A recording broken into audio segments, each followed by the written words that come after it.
Tonight on Nightline, I don't want my MTV. Christian teens trade pop culture for prayer and keep the guitar solo.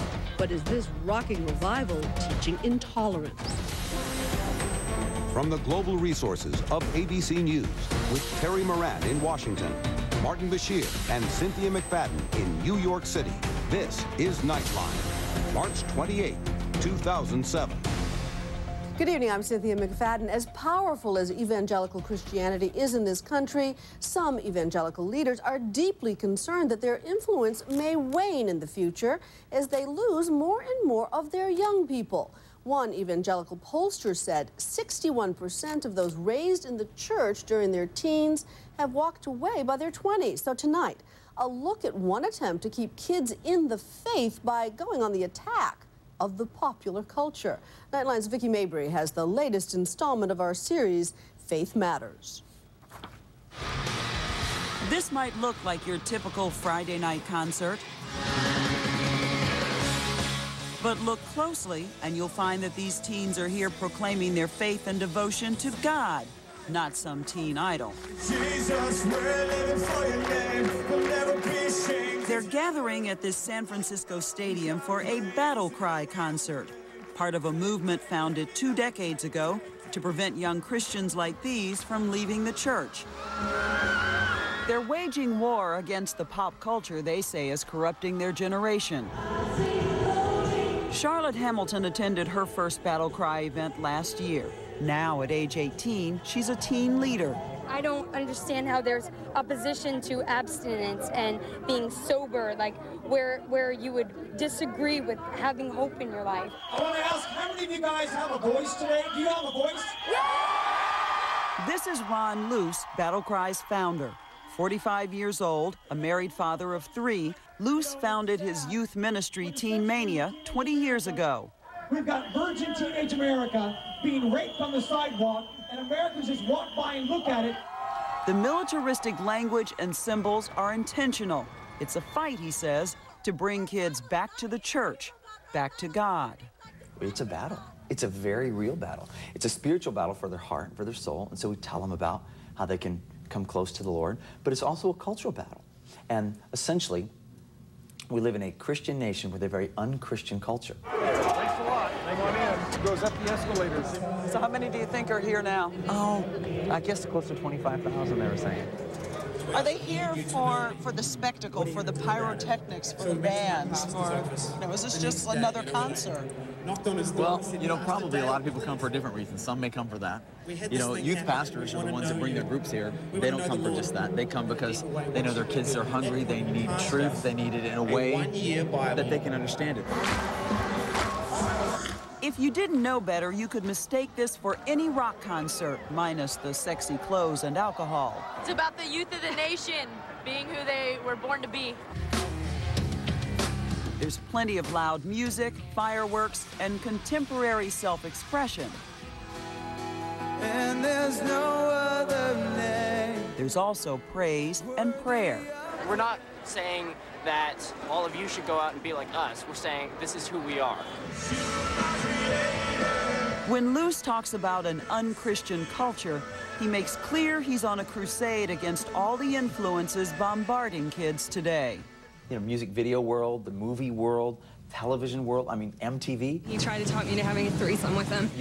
9 sexual scenes an hour. So now we have what I'll call secondhand sex. It's all over in the media, and it's ubiquitous. It's everywhere. We don't even notice it. It's like when you go into a dark room and your eyes, you can't see, but then they adjust.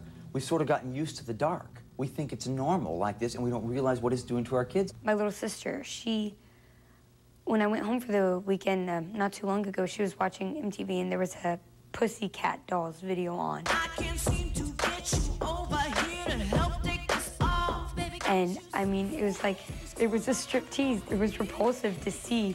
The media is just cramming garbage down their throat at a velocity. It's absolutely immoral.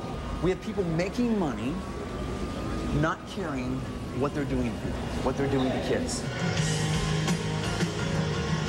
So along with the prayer and Christian rock, Battle Cry is about unbranding. casting away all those negative influences. Drugs, alcohol, sex. At most events, Luce has them write down the names of things they want to purge and symbolically throw them away. Anything you found your identity in besides Christ, any brands, write them all down. Into the bin goes the names of TV shows, video games, CDs, designer labels. Pornography. Insecurities. Here's our extra large. He's been criticized for branding them himself with his own line of T-shirts, sweatshirts, CDs, and books. Talk about branding. I walk around here in this stadium and every curve, every counter, you're selling something. Aren't you as big a brander as Madison Avenue?